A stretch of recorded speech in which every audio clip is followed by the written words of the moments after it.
अस्सलाम वालेकुम। तो आज का एनालिसिस स्टार्ट करते हैं हम अपना फॉरेक्स का। तो सबसे पहले तो ट्रेडिंग व्यू पे ऑफ़र लगी हुई 60% ऑफ +1 फ्री मंथ। ये ट्रेडिंग व्यू बेसिकली मोस्टली सबसे ज़्यादा एनालिसिस का प्लेटफॉर्म है जो यूज़ किया जाता है।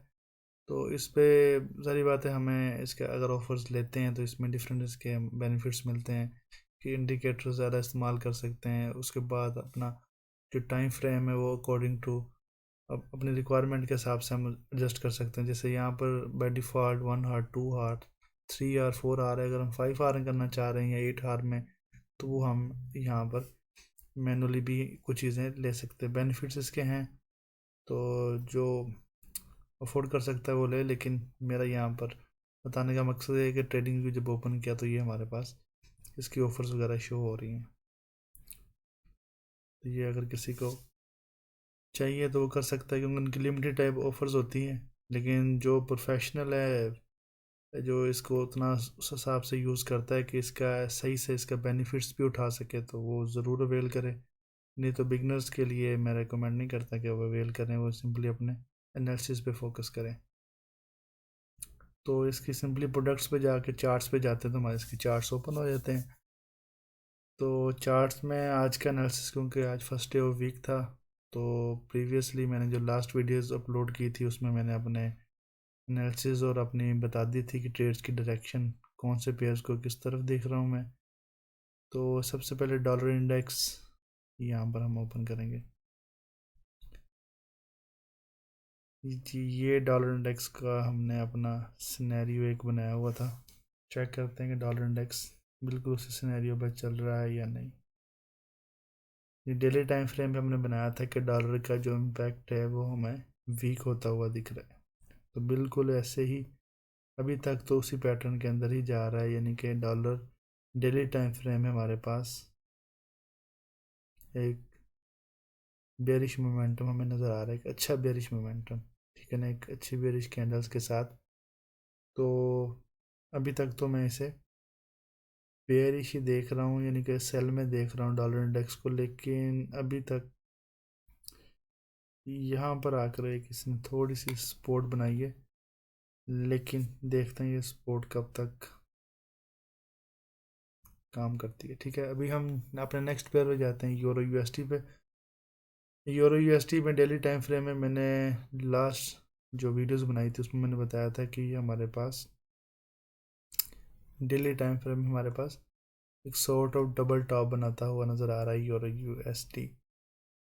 तो इसे पोजीशन देखनी है तो शॉर्ट में ही पोजीशन लेनी है। तो यहाँ पर अगर हम देखें तो ये आज का मार्केट का सिनेरियो, मार्केट हमारे पास प्रीवियस जो डे था वो बेरिश में था, एक इंडिकेशन स्ट्रॉन्ग कैंडल नहीं थी, लेकिन हमें एक डबल टॉप का ऑप्शन यानी कि डबल टॉप बनता हुआ वो नज़र आ गया था आसानी से। तो आज मार्केट ने बुलिश इम्पैक्ट दिया है, लेकिन बुलिश आने के बाद वो बड़ी स्ट्रांगली नीचे आई है, यानी कि यहाँ पर मार्केट इसे ऊपर जाने नहीं दे रही। तो ये एक जिन्होंने बाइंग की पोजीशन ओपन की हुई है उनके लिए एक थोड़ा सा अलर्ट है कि ये अब डाउन आना इसका ज़्यादा चांसेस है। तो जैसे मैंने पहले कहा था कि according to our chart patterns analysis ये शॉर्ट को ही बनेगा।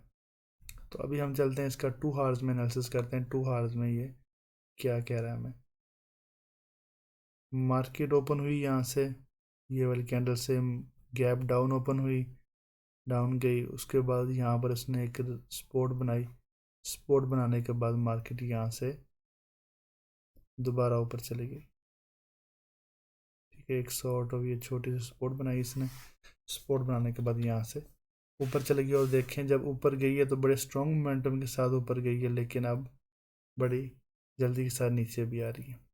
सेकंड चीज़ मैं एक मिस कर गया, वो मैं आप लोगों को प्रीवियस वीक में मैंने बताई थी कि आप लोगों ने जब भी एनालिसिस करना है तो सबसे पहले आपने फॉरेक्स फैक्ट्री को लाजमी देखना कि इस वीक में हमारे पास कौन सी न्यूज़ है, क्या इम्पैक्ट आने वाले हैं। ठीक है, तो फॉरेक्स फैक्ट्री में बेसिकली फंडामेंटल इम्पैक्ट होता है, लेकिन अगर बंदा प्राइस एक्शन पे फोकस करे तो वो फंडामेंटली भी अकॉर्डिंग टू प्राइस एक्शन ही चलता है। लेकिन एक सिनेरियो की बेस पे अपने ट्रेड्स की लॉट साइज के हिसाब से हमें फंडामेंटली इम्पैक्ट को भी मैनेज करना होता है, बेसिकली रिस्क मैनेज करना होता है। इसका क्या है कि हमने एस एल टी पी अपने वो जो हमने टी पी लगाए हुए हैं वो उसका प्रॉफिट अगर करीब है तो उसे बुक कर लें, अगर एस एल हमारे पास एक ऐसी पोजीशन पर लगे हुए हैं तो उसे हम मैनेज करें।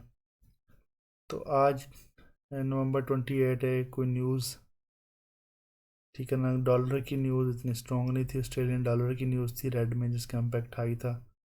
उसके बाद नेक्स्ट जाते हैं, टुमारो में कैट की न्यूज़ है, ठीक है ना। मैंने ये बताया हुआ था कि जो रेड जो हमारे पास कलर होगा वो हाई इम्पैक्टेड होगा, ऑरेंज वाला मीडियम इम्पैक्टेड और येलो वाला लो इम्पैक्टेड न्यूज़ का होता है, ठीक है। तो इस वजह से यूएसडी में हमारे पास सी बी कंज्यूमर कॉन्फिडेंस की है एक हाई इम्पैक्ट में न्यूज़। उसके बाद 30 नवंबर में जाते हैं तो हमारे पास यूएसडी की दो न्यूज़ है हमारे पास, वो भी इसका भी हाई इम्पैक्ट है। उसके बाद 8 बजे भी यूएसडी की हाई इम्पैक्टेड न्यूज़ है, 11:30 बजे भी न्यूज़ है, क्योंकि ये वीक का सिनेरियो देख रहे हैं, इस वीक में हमें न्यूज़ काफ़ी मिल रही है, ठीक है।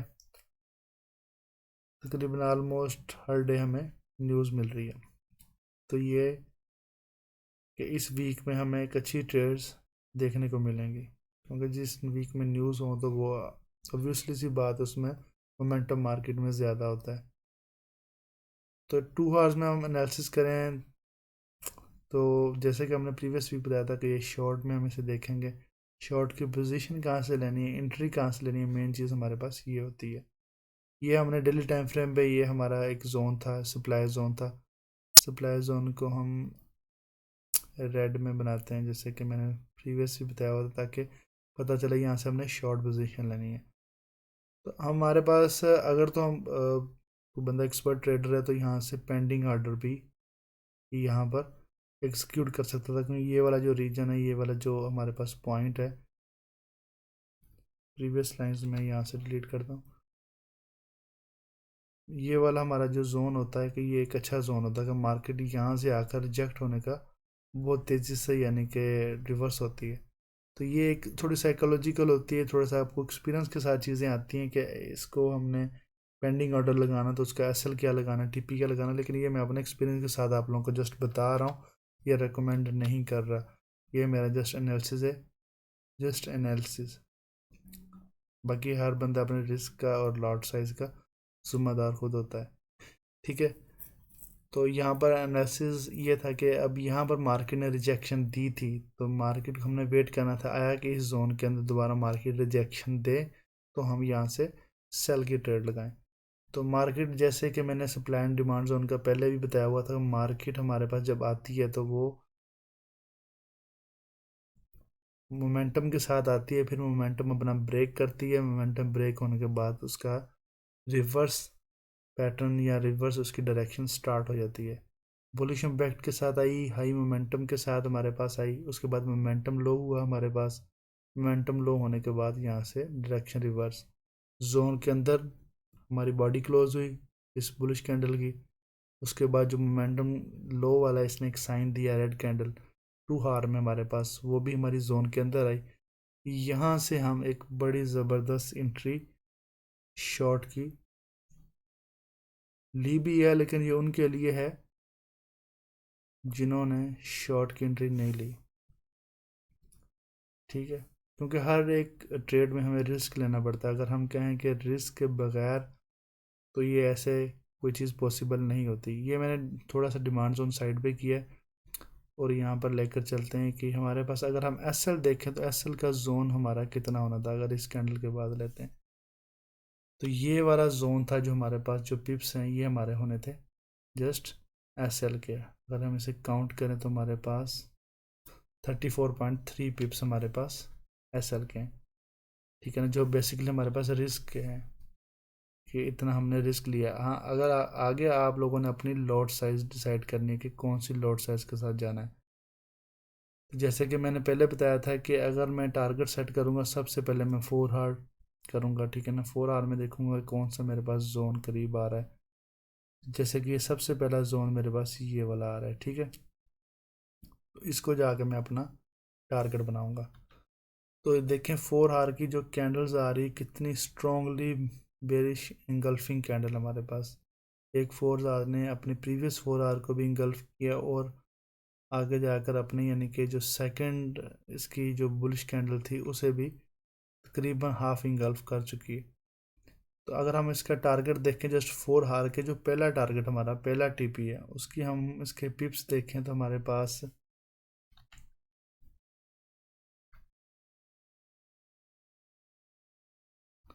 यहाँ से हम शॉर्ट की पोजीशन हमने लेनी थी यहाँ से, जैसे कि मैंने पहले वहाँ पर एक पॉइंट हाईलाइट किया हुआ है। तो यहाँ से देखते हैं हमारा जो पहला टारगेट उसकी रिस्क टू रिवार्ड रेशियो हमारे पास क्या होती है। ठीक है, हमारे पास इसकी रिस्क टू रिवार्ड 1:2.95, ऑलमोस्ट 3, 1:3 हमारे पास रिस्क टू रिवार्ड रेशियो है। ये हमारे पास रिस्क टू रिवार्ड रेशियो है हमारे पास पहली एंट्री की, यानी कि जो हमारा पहला टारगेट है। इसी तरह के हम टारगेट जब करेंगे तो मैंने जैसे पहले बताया था कि हम इस मार्केट को जब लेकर चलेंगे तो हम एक लॉट के साथ नहीं चलेंगे, डिफरेंट लॉट के साथ लेकर चलेंगे। ठीक है ना, पहला टारगेट तो हमारे पास ये होगा। सेकंड टारगेट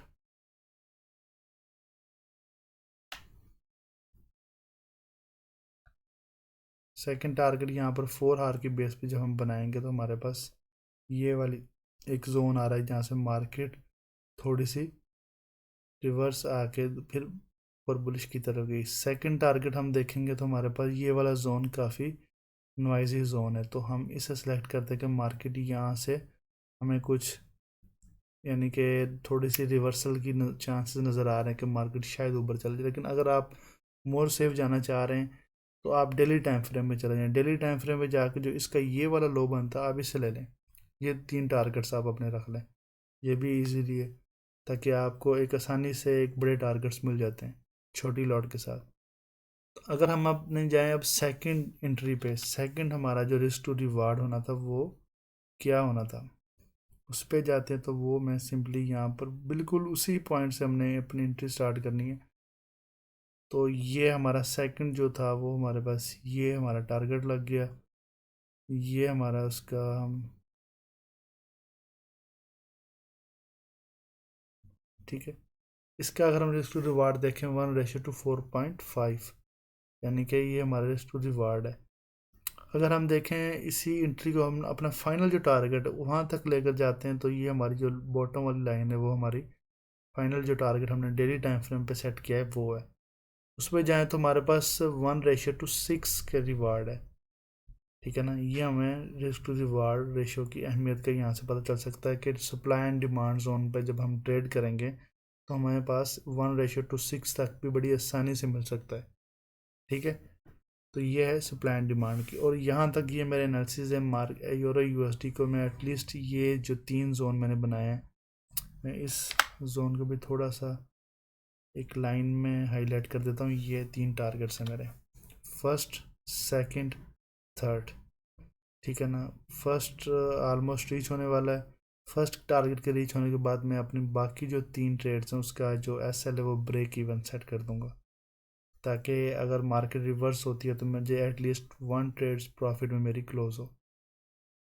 ठीक है, ये हमें इन systematic way of approaching risk management है कि ताकि रिस्क मैनेजमेंट को कैसे अप्रोच किया जाए।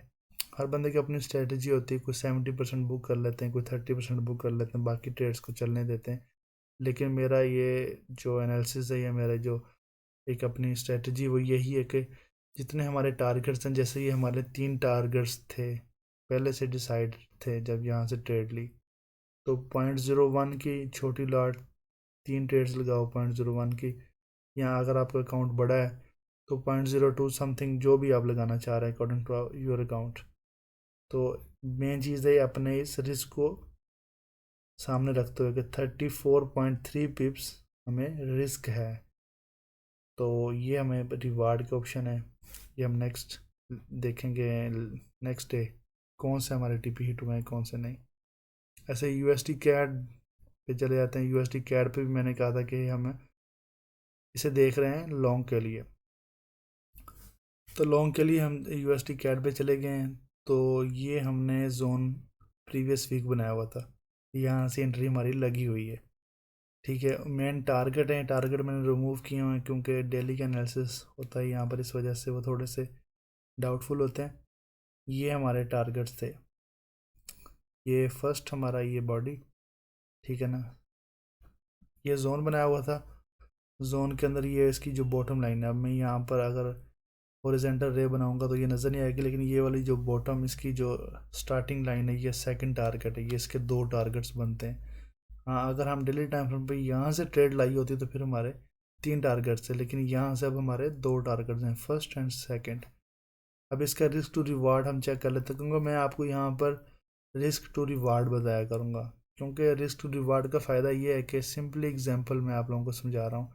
आप सपोज करें कि आप लोगों के जो रिस्क टू रिवार्ड है वो 1 रेशो, नॉर्मल लगा लें 1:4 है, जो मैंने आप लोगों को बताया, सबसे मिनिमम 1:4 पे गया है। आप अपनी 10 में से आप अपनी 6 ट्रेड्स हैं, यानी कि 50% से ज़्यादा ट्रेड्स आप लूज़ कर लेते हैं। 6 ट्रेड्स में आप लॉस करेंगे, अगर 1:4 का लगाएं तो आप $6 लॉस कर लेते हैं। बाकी 4 अगर आप 1:4 के ही पॉइंट ऑफ व्यू के साथ विन करते हैं, जो minimum risk to reward ratio है, तो आप 4 के साथ $16 प्रॉफिट में होंगे। अगर आप अपना 6 बीच में से माइनस करते हैं फिर भी आप $10 प्रॉफिट में होंगे ओवरऑल। आप अपने वीक की ट्रेड्स का एनालिसिस करें या आप डेली की या आप अपने मंथली सिनेरियो के हिसाब से करें, क्योंकि रिस्क टू रिवार्ड आपका हाई होगा तो आप कम ट्रेड्स विन करके भी वो हाई प्रॉफिटेबल हो सकते हैं। लेकिन सप्लाई एंड डिमांड में बहुत कम होता है कि आपकी ट्रेड्स यानी कि वो लॉस में हो, लॉस में होती तो बहुत कम लॉस में होती हैं, लेकिन ये बहुत कम होता है क्योंकि ये आप लोगों की स्ट्रेटजी पे डिपेंडेंट होती है। इसलिए हम जो भी सिनेरियो डिस्कस करेंगे वो रिस्क टू रिवार्ड करेंगे, ताकि आपको इसकी वैल्यू बताओ। और जो मोस्ट यानी कि आप कहने के जो एनालिटिक ट्रेडर्स होते हैं, जो ट्रेड्स करते हैं या जो रेकमेंड करते हैं, ठीक है ना, वो आपको रिस्क टू रिवार्ड में ही बात करेंगे, ताकि आपको अपने लॉस का और रिवार्ड का बताओ।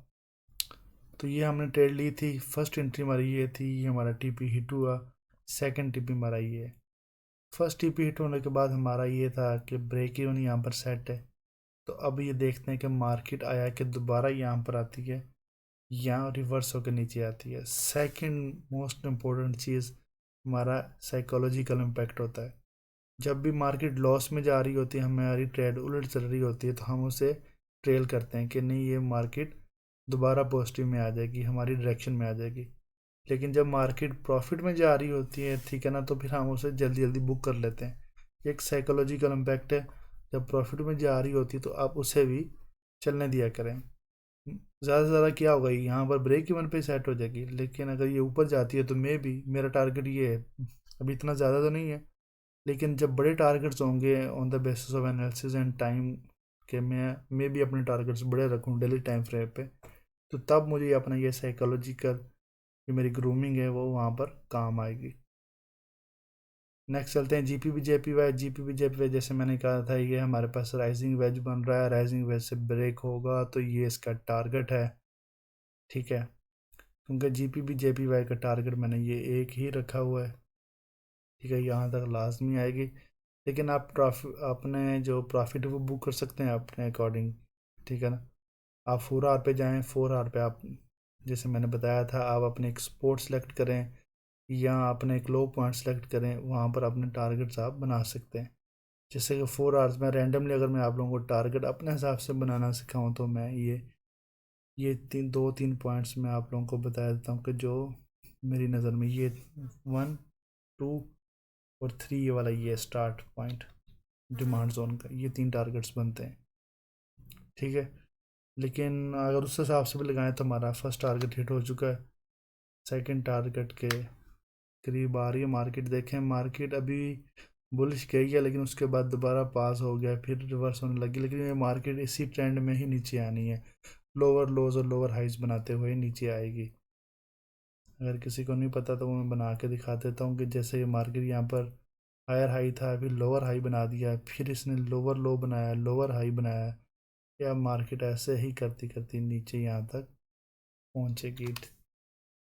जेपीवाई की ट्रेड बिल्कुल ठीक चल रही है। डेली टाइम फ्रेम में देखें तो जैसे डेली टाइम फ्रेम पे मैंने बताया था पहले भी कि यहाँ पर ये एक हमारे पास एक अच्छा ज़बरदस्त सप्लाई जोन था और राइजिंग वेज भी बन रहा था हमारे पास 4 आवर और 2 आवर में, इसलिए यहाँ से ब्रेक हुआ और ये यहाँ तक चल रही है। ठीक है जी, ज़बरदस्त चल रही है। नेक्स्ट हमारे पास गोल्ड आया था। गोल्ड के पेयर को मैंने यही कहा था कि आपने जब भी इसकी एंट्री लेनी है आपने गोल्ड को लॉन्ग में करनी है। ठीक है, तो लॉन्ग की एंट्री की यहाँ तक ली थी, ये हमारे टारगेट सेट थे यहाँ पर। फर्स्ट टारगेट ये था हमारा और सेकंड ये। ठीक है, सेकंड टारगेट के करीब से होकर आई है लेकिन कोई इशू नहीं, इसे हम ट्रेल करेंगे। ठीक है ना, यहाँ तो ब्रेक इवन यहाँ पर जाएगा, यहाँ टारगेट हमारा सेट हो गया। लेकिन गोल्ड को आपने अभी सिनेरियो जिसका डेली टाइम फ्रेम पे भी है, अकॉर्डिंग टू माय एनालिसिस, ये हम इसे बाय में देखेंगे। ठीक है, हाँ शॉर्ट टर्म के लिए इसे सेल में देख सकते हैं आप, क्योंकि वो भी तब हम देख सकते हैं जब हमारे पास, क्योंकि अब इसने अगर पैटर्न को देखें ना हम, तो इसने पैटर्न हमारे पास एक हायर हाई, फिर हमारे पास जो हाई बनाया वो लोअर हाई बनाया। अब अगर ये इसे ब्रेक करता है इस अपने प्रीवियस लो को यहाँ तक, तो फिर हम दोबारा देख सकते हैं। लेकिन गोल्ड का अभी जो सिनेरियो मैं देख रहा हूँ, इसे बाय में ही देख रहा हूँ, क्योंकि गोल्ड को सेल अब नहीं कर सकते, क्योंकि अकॉर्डिंग टू ट्रेंड चलना है। तो ये मैं देख रहा हूँ कि इस जोन तक में भी गोल्ड आए सेल में। ठीक है ना, कई लोगों का ये क्राइटेरिया होगा भाई यहाँ से यहाँ तक जब इसने सेल पे आना है तो आपने शॉर्ट की एंट्री क्यों नहीं ली, क्योंकि अकॉर्डिंग टू ट्रेंड लेंगे तो हमारे पास मूवमेंट बड़ी ज़बरदस्त आएगी। तो हमारा टारगेट है अपने अपोजिट ट्रेंड की निस्बत बड़ी जल्दी हमें रिकवर होगा, और मार्केट का कोई पता नहीं है ट्रेंड कब दोबारा से अपना ट्रेंड दोबारा वो चालू कर ले। जैसे कि ये आप देखेंगे मार्केट नीचे आई है शॉर्ट में तो बड़ी स्लो मोमेंटम में आई है। ठीक है, जब बाय में जाने लगी है यानी कि बुलिश में जाने लगी है, तो चेक करें हमारे पास कितनी ज़बरदस्त बुलिश कैंडल में आई है। ठीक है, एक एक बुलिश कैंडल पीछे हमारे पास 6 6 8 8 बेरिश कैंडल को उसने क्रॉस किया हुआ है। तो ये होता है हमारा ट्रेंड के अकॉर्डिंग ट्रेड करने का फ़ायदा। तो ये गोल्ड का एनालिसिस है। गोल्ड हमारे पास अभी विद नो ट्रेड जोन, जो ट्रेड पहले की लगी हुई हैं वो हमारे पास चल रही हैं। तो और सप्लाई एंड डिमांड में हमारे पास ये भी नहीं होता कि हम हर रोज़ ट्रेड लगाते हैं, ये हमारे पास वीकली टारगेट्स होते हैं। वीकली टारगेट सेट कर लिया तो फिर हमें 1 2 दिन वेट करना पड़ेगा अपने टारगेट्स को अचीव करने के लिए। मे बी वो नेक्स्ट वीक अचीव हो, मे बी 2 3 दिन में वो अचीव हो जाए। लेकिन सप्लाई एंड डिमांड में according to my point of view ये एक अच्छी स्ट्रेटजी है, अगर कोई समझ के चले, सब्र के साथ चले। ये आपको स्कैल्पिंग की तरह डेली प्रॉफिट देने वाली नहीं है कि डेली हो, लेकिन ये है कि आइए आपको वीक में अगर कोई एक ट्रेड मिल गई आपको अपने जोन के अंदर, ये पूरे वीक का प्रॉफिट इकट्ठा आपको दे सकती है। ये तो थे हमारे एनालिसिस। तो इसमें हमने स्नैरियो भी डिस्कस कर लिया, ये सब कुछ डिस्कस कर लिया। बाकी इसके इंपॉर्टेंट जो लिंक्स है वो मैंने डिस्क्रिप्शन पे दिए हुए हैं, तो वो से आप ज़रूर ज्वाइन करें ताकि आप लोगों को हेल्पफुल रहें। थैंक यू, खुदा हाफिज़।